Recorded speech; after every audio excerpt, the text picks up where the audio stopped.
So here's the problem, and I must admit this problem does require a lot of work, and in terms of the mathematics, there's a lot of places to make silly mistakes, and setting it up is a little bit difficult as well. So let me just walk you through it.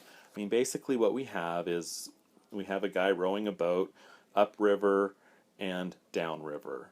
So you have the speed of the boat, and you have the speed of the current that you have to keep track of, and you have the time that it takes, and we're told that it takes 16 hours total, 16 hours going up and coming back. But the distance is the same. It's 48 miles up, 48 miles back. So what we're going to do is let's express the rate and time and distance going up and the rate and time and distance going down. So upriver, you're going to have the rate of the boat, rowing the boat. And since you're going upriver, you have to go against the current. Well, the current is 4 miles an hour, so you have to do the rate of your boat minus the 4 hours. Then you have the time.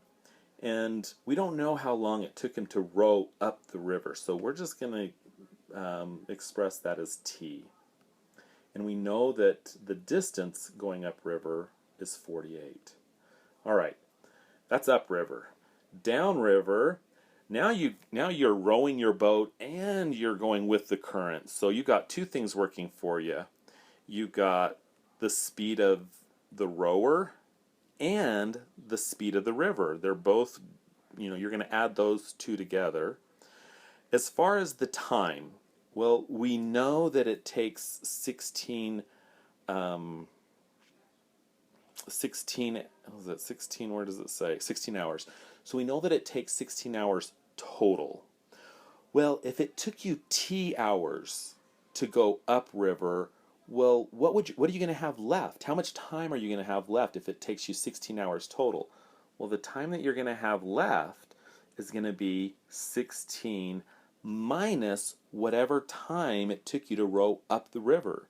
So if it took you 10 hours to go up the river, it's going to take you 16 minus 10, or 6 hours coming down river. So t represents time going up, 16 minus t is the time going down. And then finally, the distance is going to be 48. Okay. So if we use the formula, rate times time is equal to distance, and we've had a couple of problems where we've used this same formula, we could represent going upriver as the rate, which is r minus 4. That's the rate going upriver. The time is t is equal to 48. So that's the rate times time equals distance going up.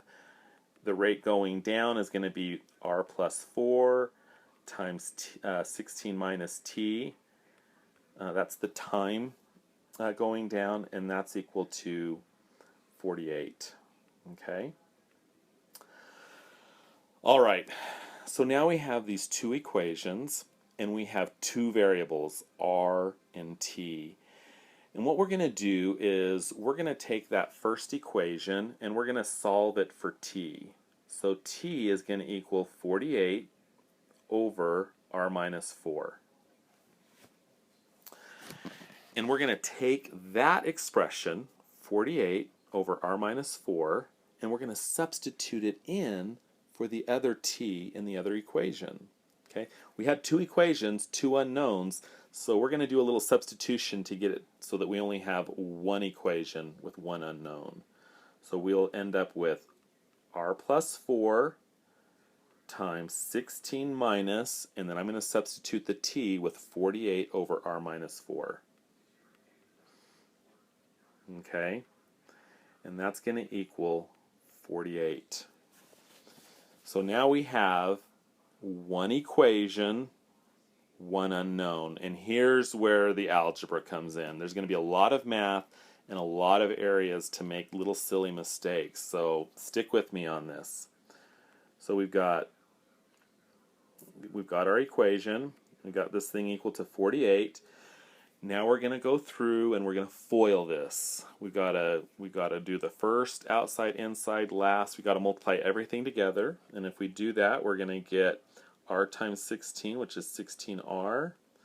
And then r times that 48 over r minus 4. If we multiply that together, we're going to get 48r over r minus 4. Now I'm going to take the 4 and I'm going to distribute that. And then that's going to equal 48. So take a moment to kind of look and see how I FOILed that, how I multiplied those two things together. Now I'm going to go ahead and set my equation equal to 0. So again, take a moment to digest how that happened.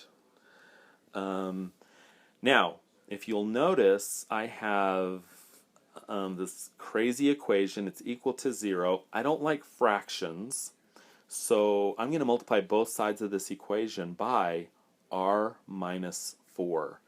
That means every term on the left side has to be multiplied by r minus 4. And if I multiply the right side by r minus 4, well, 0 times r minus 4, well, that's going to be 0. So I'm just going to go through and I'm going to multiply 16r. I'm going to multiply that by r minus 4.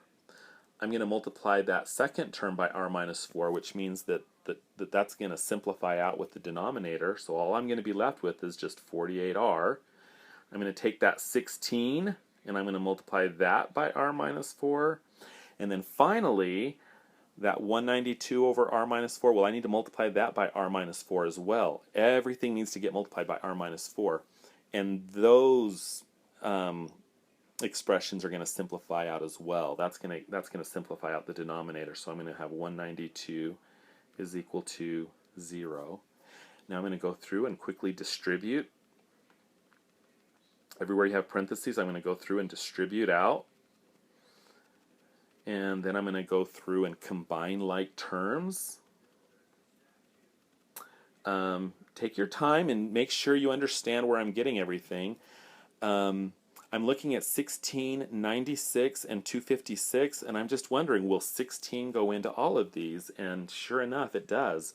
In other words, if you divide the left side of the equation and the right side of the equation by 16, you're going to get r squared minus 6r minus 16 is equal to 0. And now we can take that expression and factor it. And once it's factored, you can look at each of those factors. Well, for that first factor to be 0, r would have to equal -2. And for that, and we know that we can't have a negative rate, so that's not a solution. For the second factor, r would have to equal 8. So the solution to the problem is 8 miles an hour. That's how fast a person is rowing the boat in still water. I'm looking at the clock here. That took about 8 minutes and 15 seconds to solve. That's a long problem, and I grant you that.